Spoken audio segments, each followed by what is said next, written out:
चलिए रिवाइज कीजिए out breeding को। बताइए क्या अधिकतर पौधे के फूल हर्मेफ्रोडाइट होते हैं और इनके पोलन ग्रेन्स तो सेम फ्लावर की एस्टिज्मा के संपर्क में आते हैं।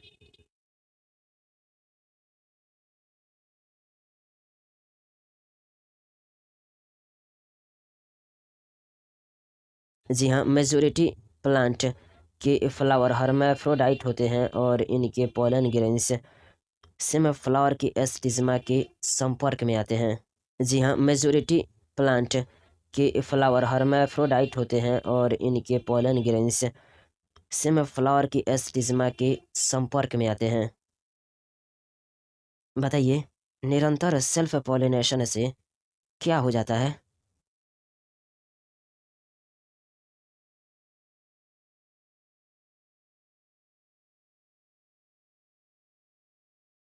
जी हाँ, कंटिन्यूड सेल्फ पॉलिनेशन से इनब्रीडिंग डिप्रेशन हो जाता है। जी हाँ, कंटिन्यूड सेल्फ पॉलिनेशन से इनब्रीडिंग डिप्रेशन हो जाता है। बताइए क्या सेल्फ पॉलिनेशन को अवॉइड करने के लिए और क्रॉस पॉलिनेशन को बढ़ावा देने के लिए प्लांट्स में कुछ डिवाइसेस पाई जाती है?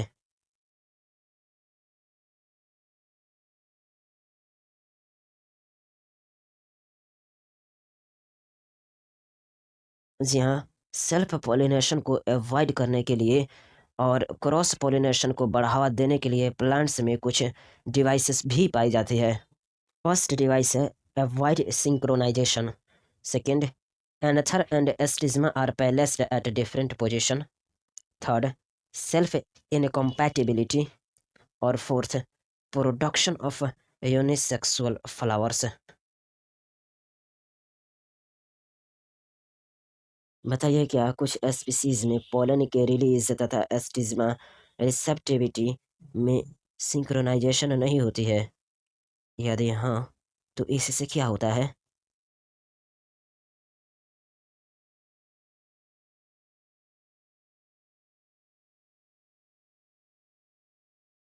जी हाँ, कुछ स्पीसीज में पोलन के रिलीज तथा एस्टिज्मा रिसेप्टिविटी में सिंक्रोनाइजेशन नहीं होती है।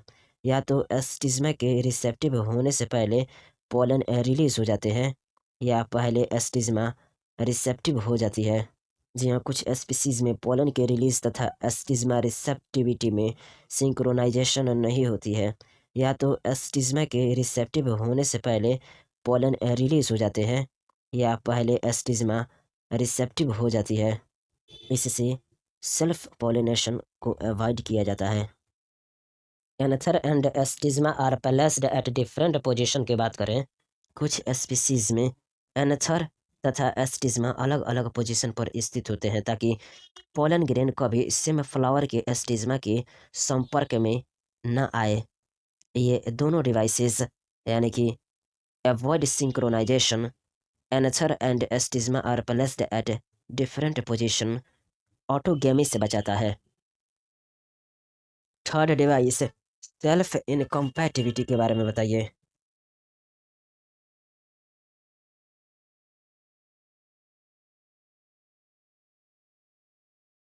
जी हाँ, सेल्फ इनकम्पैटिबिलिटी से ब्रीडिंग प्रिवेंट होता है। यह जेनेटिक मैकेनिज्म है जिसमें सेल्फ पोलन यानी कि सेम फ्लावर या उसी प्लांट का दूसरा फ्लावर के द्वारा ओव्यूल की फर्टिलाइजेशन को रोका जाता है। पिस्टिल में सेल्फ कॉम्पैटिबिलिटी से पोलन जर्मिनेशन तथा पोलन ट्यूब की ग्रोथ नहीं हो पाती है। जी हाँ, सेल्फ इनकम्पैटिबिलिटी से ब्रीडिंग प्रिवेंट होता है। यह जेनेटिक मैकेनिज्म है जिसमें सेल्फ पोलन यानी कि सेम फ्लावर या उसी प्लांट का दूसरा फ्लावर के द्वारा ओव्यूल की फर्टिलाइजेशन को रोका जाता है। पिस्टिल में सेल्फ कॉम्पैटिबिलिटी से पोलन जर्मिनेशन तथा पोलन ट्यूब की ग्रोथ नहीं हो पाती है। Another device production of unisexual flowers के बारे में बताइए।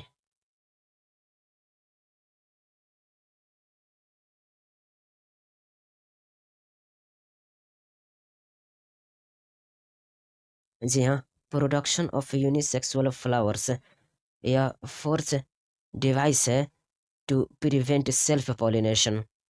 जी हाँ, fourth device production of unisexual flower, यह सेल्फ पॉलिनेशन को रोकता है।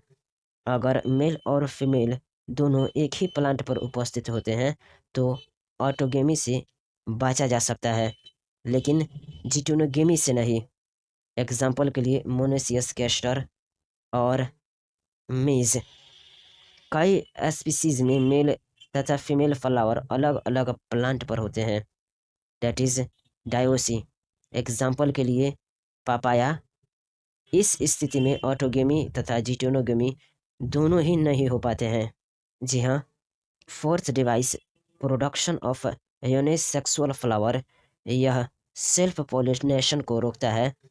अगर मेल और फीमेल दोनों एक ही प्लांट पर उपस्थित होते हैं तो ऑटोगेमी से बचा जा सकता है, लेकिन जिटोनोगेमी से नहीं। एग्जाम्पल के लिए मोनेसियस कैस्टर और मेज। कई स्पीसीज में मेल तथा फीमेल फ्लावर अलग अलग प्लांट पर होते हैं, दैट इज डायोसी। एग्जाम्पल के लिए पापाया। इस स्थिति में ऑटोगेमी तथा जिटोनोगेमी दोनों ही नहीं हो पाते हैं। मोनेसियस प्लांट का दो एग्जाम्पल बताइए।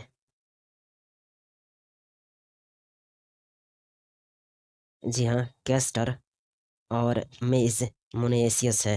जी हाँ, कैस्टर और मेज मोनेसियस है। यदि दोनों मेल और फीमेल फ्लावर्स present हो on the same plant, such as in case of monoecious, castor and maize, तो बताइए यह किस से प्रिवेंट कर देगा बट किस से प्रिवेंट नहीं करेगा।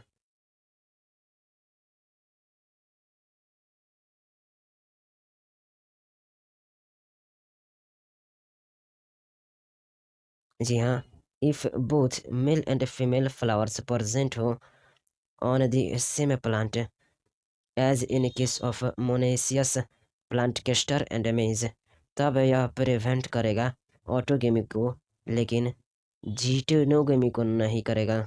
जी हाँ, if both male and female flowers present हो on the same plant, as in case of monoecious plant castor and maize, तब यह प्रिवेंट करेगा ऑटोगेमी को, लेकिन जिटोनोगेमी को नहीं करेगा।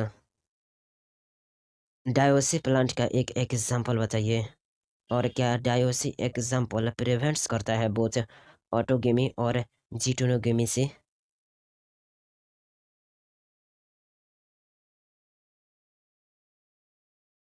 जी हाँ, डायोसी का एग्जाम्पल पपाया है, जिसमें मेल और फीमेल फ्लावर्स प्रेजेंट होते हैं ऑन डिफरेंट प्लांट्स। जी हाँ, डायोसी का एग्जाम्पल पपाया है, जिसमें मेल और फीमेल फ्लावर्स प्रेजेंट होते हैं ऑन डिफरेंट प्लांट्स।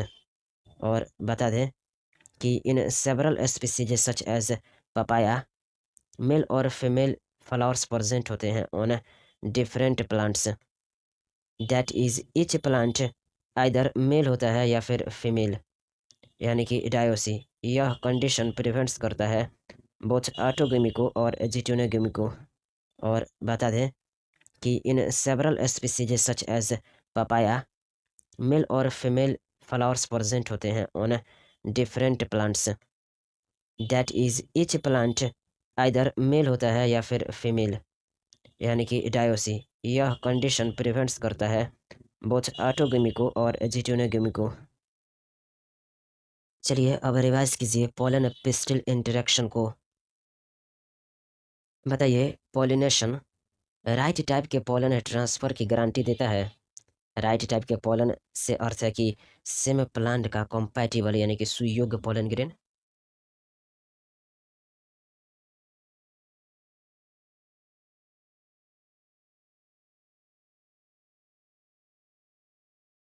जी नहीं, पोलिनेशन राइट टाइप के पोलन ट्रांसफर की गारंटी नहीं देता। राइट टाइप के पोलन से अर्थ है कि सेम स्पीसीज का कॉम्पैटिबल यानी कि सुयोग्य पोलन ग्रेन। जी नहीं, पोलिनेशन राइट टाइप के पोलन ट्रांसफर की गारंटी नहीं देता। राइट टाइप के पोलन से अर्थ है कि सेम स्पीसीज का कॉम्पैटिबल यानी कि सुयोग्य pollen grain. Often wrong type के पोलन भी एस्टिज्मा पर आ जाते हैं, अर्थात अन्य स्पीसीज के पोलन या फिर उसी प्लांट के पोलन यदि वे सेल्फ इनकॉम्पैटिबल हों, तो क्या इस स्थिति में पिस्टिल के पास राइट टाइप यानी कि कॉम्पैटिबल पोलन तथा रॉन्ग टाइप यानी कि इनकॉम्पैटिबल को पहचानने की क्षमता होती है?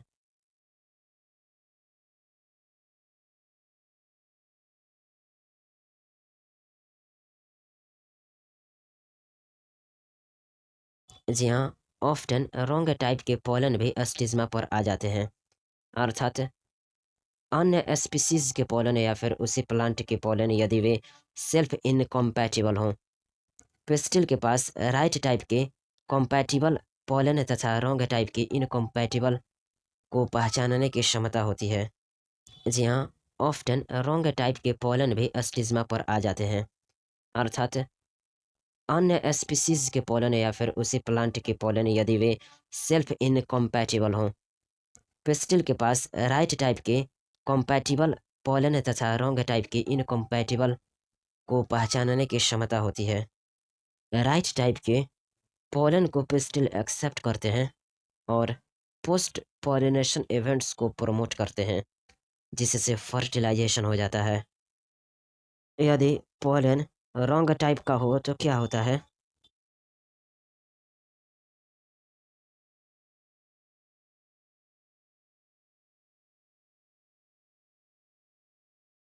जी हाँ, अगर पोलन रॉन्ग टाइप का होता है तो पिस्टिल पोलन को रिजेक्ट कर देती है। पिस्टिल द्वारा पोलन को एक्सेप्ट तथा रिजेक्ट करने की क्षमता पोलन ग्रेन और पिस्टिल के मध्य होने वाले निरंतर संवाद यानी कि कॉन्टिन्यूअस डायलॉग का रिजल्ट होता है। बताइए क्या पोलन के केमिकल कंपोनेंट का पिस्टिल के साथ इंटरेक्शन होता है जिससे यह कॉन्टिन्यूअस डायलॉग चलता है?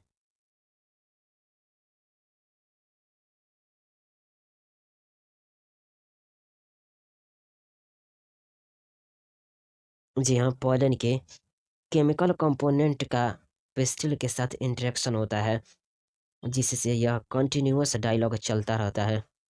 जी हाँ, पोलन के केमिकल कंपोनेंट का पिस्टिल के साथ इंटरेक्शन होता है जिससे यह कंटिन्यूअस डायलॉग चलता रहता है। अभी रिसेंट ईयर्स में बोटेनिस्ट जान पाए हैं कि पोलन तथा पिस्टिल के कुछ कंपोनेंट्स और उनके इंटरेक्शन से पोलन को रिकॉग्नाइज किया जाता है। Are you agree with this?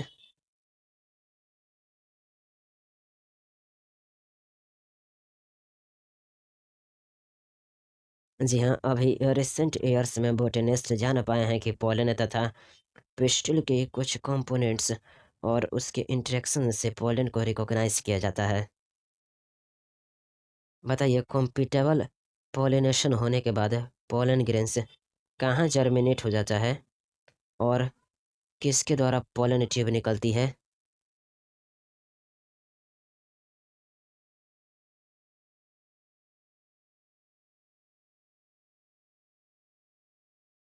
जी हाँ, कॉम्पैटिबल पोलिनेशन होने के बाद पोलन ग्रेन एस्टिज्मा पर जर्मिनेट हो जाते हैं और जर्म पोर द्वारा पोलन ट्यूब निकलती है। जी हाँ, कॉम्पैटिबल पोलिनेशन होने के बाद पोलन ग्रेन एस्टिज्मा पर जर्मिनेट हो जाते हैं और जर्म पोर द्वारा पोलन ट्यूब निकलती है और पोलन ग्रेन का कंटेंट पोलन ट्यूब में चला जाता है। जी हाँ, पोलन ग्रेन का कंटेंट पोलन ट्यूब में चला जाता है। क्या पोलन ट्यूब एस्टिज्मा तथा एस्टाइल के टिश्यूज के द्वारा ग्रोथ करती है तथा ओवरी तक पहुंच जाती है?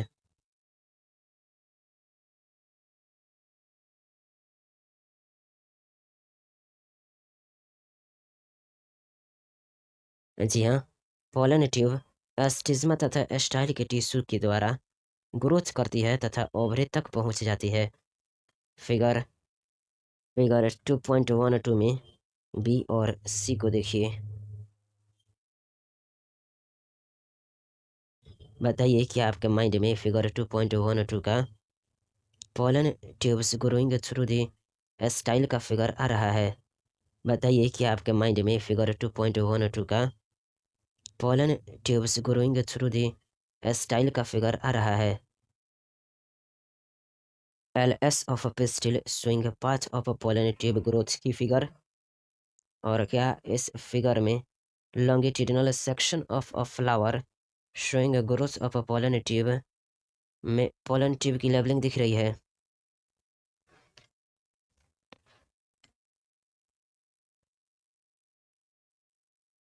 एंटीपोडल की, पोलर न्यूक्लियाई की, एग सेल की, सिनर्जिड की, LS of pistil swing path of pollen tube growth की फिगर। और क्या इस फिगर में longitudinal section of a flower showing growth of pollen tube में पोलन ट्यूब की लेबलिंग दिख रही है। एंटीपोडल की, पोलर न्यूक्लियाई की, एग सेल की,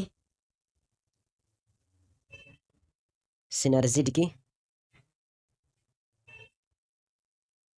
चलिए सी को यानी कि longitudinal section of a flower swing growth of a pollen tube को अपने नोटबुक में कम से कम 20 से 30 बार बनाइए। बताइए कि आपके माइंड में pollen grains germinating on the stigma का फिगर दिख रहा है। बताइए कि आपके माइंड में enlarged view of an egg apparatus swing entry of pollen tube into a synergids में प्लाज्मा मेम्ब्रान की लेवलिंग दिख रही है।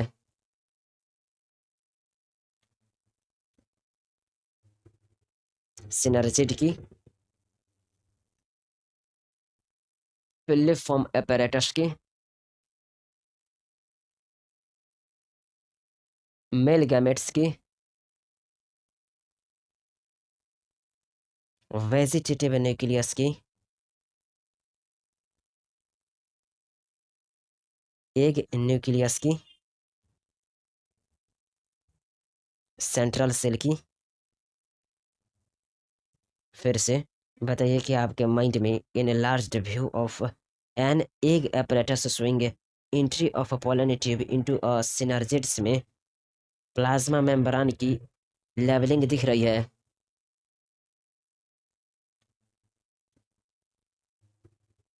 सिनर्जिड की, फिलिफॉर्म apparatus की, मेल गैमेट्स की, वेजिटेटिव न्यूक्लियस की, एग न्यूक्लियस की, सेंट्रल सेल की। फिर से चलिए E discharge of male gametes into a synergid and the movements of the sperms one into the egg and the other into the central cell को open कीजिए और बताइए कि आपके माइंड में पोलर न्यूक्लियाई का लेबलिंग दिख रहा है।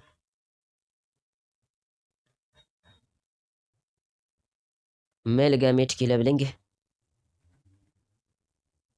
फिर से चलिए E discharge of male gametes into a synergid and the movements of the sperms one into the egg and the other into the central cell को ओपन कीजिए और बताइए क्या आपके माइंड में पोलर न्यूक्लियाई का लेबलिंग दिख रहा है।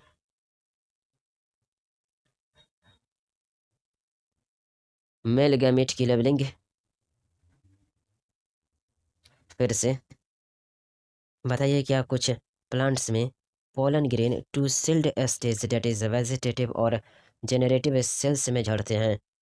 और क्या इस प्रकार के प्लांट्स में पोलन ट्यूब जब एस्टिज्मा पर ग्रोथ कर रही होती है तब जेनरेटिव सेल डिवाइड होकर दो मेल गैमेट बनाती है।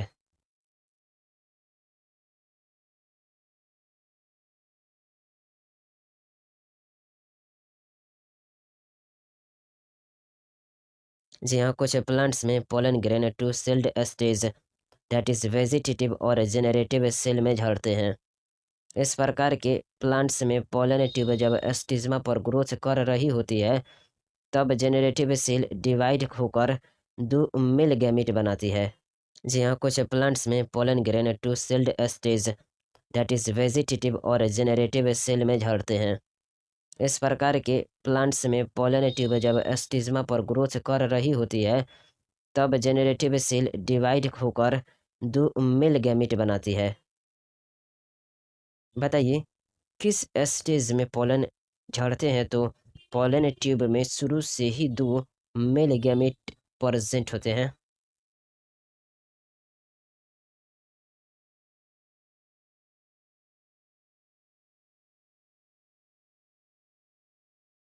जी हाँ, जिन पौधे में थ्री सेल्ड स्टेज में पोलन झड़ते हैं तो पोलन ट्यूब में शुरू से ही दो मेल गैमीट प्रेजेंट होते हैं।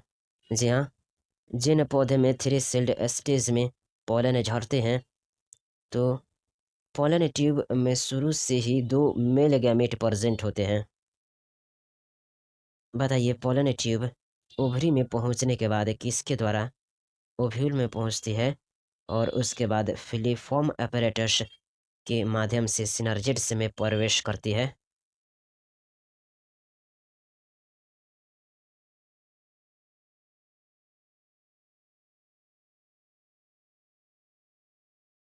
जी हाँ, पोलन ट्यूब ओवरी में पहुंचने के बाद माइक्रोपाइल के द्वारा ओव्यूल में पहुंचती है और उसके बाद फिलीफॉर्म apparatus के माध्यम से एक सिनर्जिड में प्रवेश करती है। जी हाँ, पोलन ट्यूब ओवरी में पहुंचने के बाद माइक्रोपाइल के द्वारा ओव्यूल में पहुंचती है और उसके बाद फिलीफॉर्म apparatus के माध्यम से एक सिनर्जिड में प्रवेश करती है। अभी हाल ही की कई स्टडी में यह पता चला है कि माइक्रोपाइलर पार्ट के सिनर्जिड में पाए जाने वाले फिलीफॉर्म apparatus का काम पोलन ट्यूब की एंट्री को गाइड करना होता है। Are you agree with this?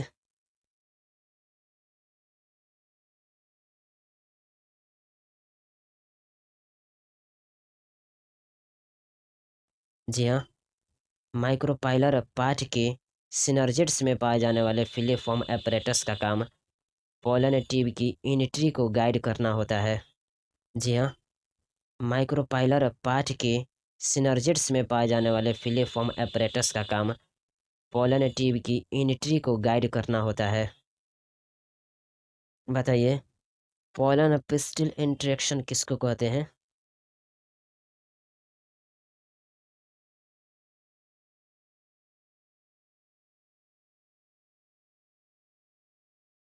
जी हाँ, एस्टिस्मा पर पोलन डिपोजिशन से लेकर ओव्यूल में पोलन ट्यूब की एंट्री तक के सभी इवेंट्स को हम पोलन पिस्टिल इंटरेक्शन कहते हैं। जी हाँ, एस्टिस्मा पर पोलन डिपोजिशन से लेकर ओव्यूल में पोलन ट्यूब की एंट्री तक के सभी इवेंट्स को हम पोलन पिस्टिल इंटरेक्शन कहते हैं।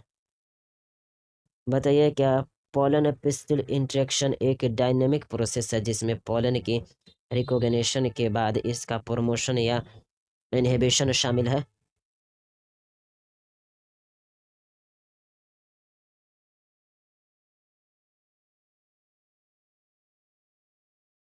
जी हाँ, पोलन पिस्टिल इंटरेक्शन एक डायनेमिक प्रोसेस है जिसमें पोलन के रिकॉग्निशन के बाद इसका प्रमोशन या इनहिबिशन शामिल है।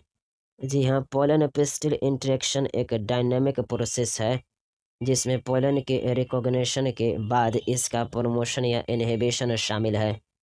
इस क्षेत्र का अध्ययन करने से प्लांट ब्रीदर को सहायता मिलती है। यह पोलन पिस्टिल इंटरेक्शन को मैनिपुलेट कर सकता है, यहाँ तक कि इनकम्पैटिबल पॉलिनेशन में डिजायर्ड हाइब्रिड प्राप्त करने में भी यह अत्यंत महत्वपूर्ण होता है। जी हाँ, इस क्षेत्र का अध्ययन करने से प्लांट ब्रीदर को सहायता मिलती है।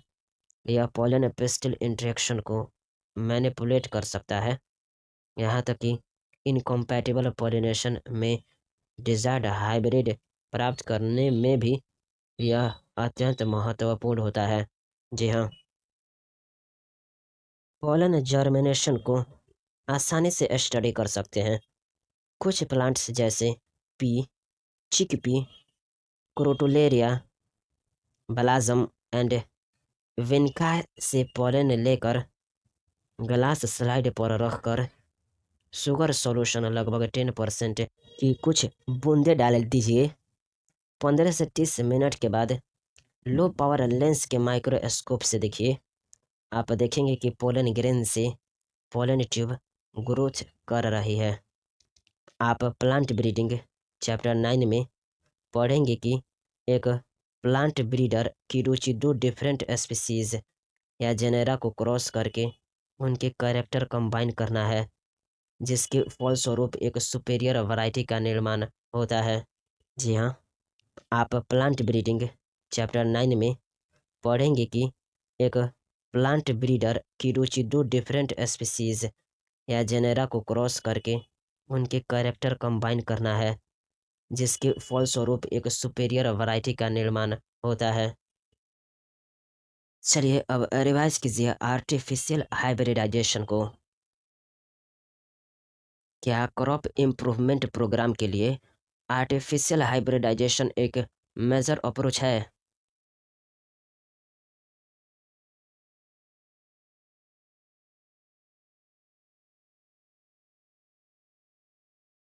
जी हाँ, क्रॉप इम्प्रूवमेंट प्रोग्राम के लिए आर्टिफिशियल हाइब्रिडाइजेशन एक मेजर अप्रोच है। इस प्रकार के क्रॉसिंग एक्सपीरियंस में यह आवश्यक है कि केवल डिजायर्ड पोलन ग्रेन्स का उपयोग किया जाए तथा एस्टिज्मा को कॉन्टेमिनेशन यानी कि अनवांटेड पोलन से बचाया जाए। जी हाँ, क्रॉप इम्प्रूवमेंट प्रोग्राम के लिए आर्टिफिशियल हाइब्रिडाइजेशन एक मेजर अप्रोच है। इस प्रकार के क्रॉसिंग एक्सपीरियंस में यह आवश्यक है कि केवल डिजायर्ड पोलन ग्रेन्स का उपयोग किया जाए तथा एस्टिज्मा को कॉन्टेमिनेशन यानी कि अनवांटेड पोलन से बचाया जाए। आर्टिफिशियल हाइब्रिडाइजेशन में कॉन्टेमिनेशन से बचाने के लिए किस टेक्निक का यूज़ करते हैं?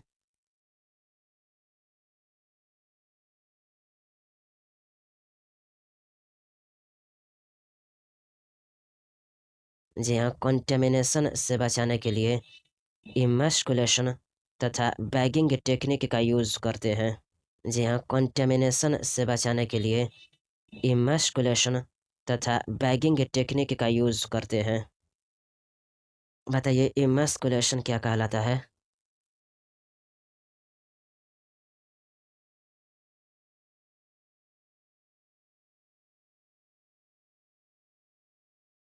जी हाँ, पेयर ऑफ फोरसेप की सहायता से बाइसेक्सुअल फ्लावर बड्स से एंथर को काट कर हटाना इमस्कुलेशन कहलाता है। जी हाँ, पेयर ऑफ फोरसेप की सहायता से बाइसेक्सुअल फ्लावर बड्स से एंथर को काट कर हटाना इमस्कुलेशन कहलाता है। बताइए बैगिंग किसको कहते हैं?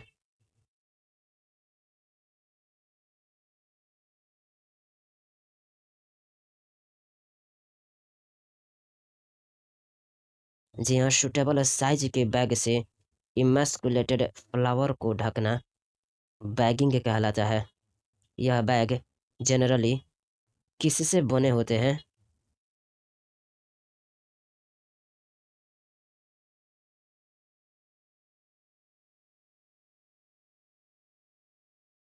जी हाँ, सूटेबल साइज के बैग से इमस्कुलेटेड फ्लावर को ढकना बैगिंग कहलाता है।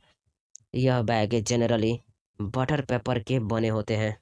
जी हाँ, सूटेबल साइज के बैग से इमस्कुलेटेड फ्लावर को ढकना बैगिंग कहलाता है। यह बैग जनरली बटर पेपर के बने होते हैं। बैगिंग से किसको रोका जा सकता है?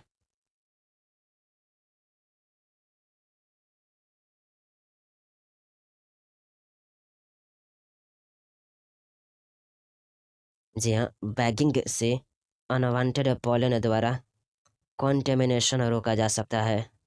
जी हाँ, बैगिंग से अनवांटेड पॉलन द्वारा कॉन्टेमिनेशन रोका जा सकता है। बताइए आर्टिफिशियल हाइब्रिडाइजेशन में क्या जब बैग्ड फ्लावर की स्टिग्मा रिसेप्टिव हो जाती है तो हम मेल प्लांट से डिजायर्ड मैच्योर पोलन को लाकर स्टिग्मा पर छोड़ देते हैं और फ्लावर को रिबैग्ड कर देते हैं तथा फल को डेवलप होने दिया जाता है। अगर फीमेल प्लांट द्वारा यूनिसेक्सुअल फ्लावर उत्पन्न होते हैं तो क्या इमैस्कुलेशन की कोई आवश्यकता नहीं पड़ती?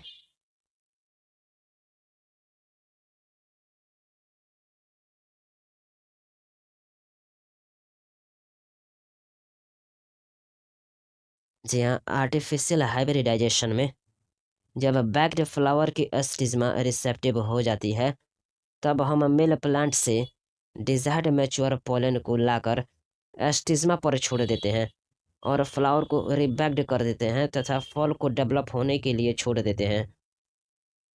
अगर फीमेल प्लांट द्वारा यूनिसेक्सुअल फ्लावर उत्पन्न होते हैं तो इमैस्कुलेशन की कोई आवश्यकता नहीं पड़ती है। जी हाँ, आर्टिफिशियल हाइब्रिडाइजेशन में जब बैग्ड फ्लावर की स्टिग्मा रिसेप्टिव हो जाती है तब हम मेल प्लांट से डिजायर्ड मैच्योर पोलन को लाकर स्टिग्मा पर छोड़ देते हैं और फ्लावर को रिबैग्ड कर देते हैं तथा फल को डेवलप होने के लिए छोड़ देते हैं। अगर फीमेल प्लांट द्वारा यूनिसेक्सुअल फ्लावर उत्पन्न होते हैं तो इमैस्कुलेशन की कोई आवश्यकता नहीं पड़ती है। बताइए क्या आर्टिफिशियल हाइब्रिडाइजेशन में फीमेल फ्लावर को ओपन होने से पहले बैग्ड कर दिया जाता है?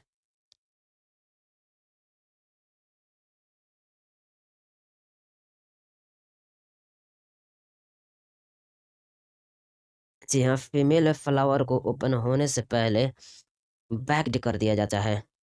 जी हाँ, फीमेल फ्लावर को ओपन होने से पहले बैग्ड कर दिया जाता है। बताइए क्या आर्टिफिशियल हाइब्रिडाइजेशन में जब स्टिग्मा रिसेप्टिव हो जाती है तो डिजायर्ड पोलन द्वारा पॉलिनेशन किया जाता है और फ्लावर को रिबैग्ड कर दिया जाता है।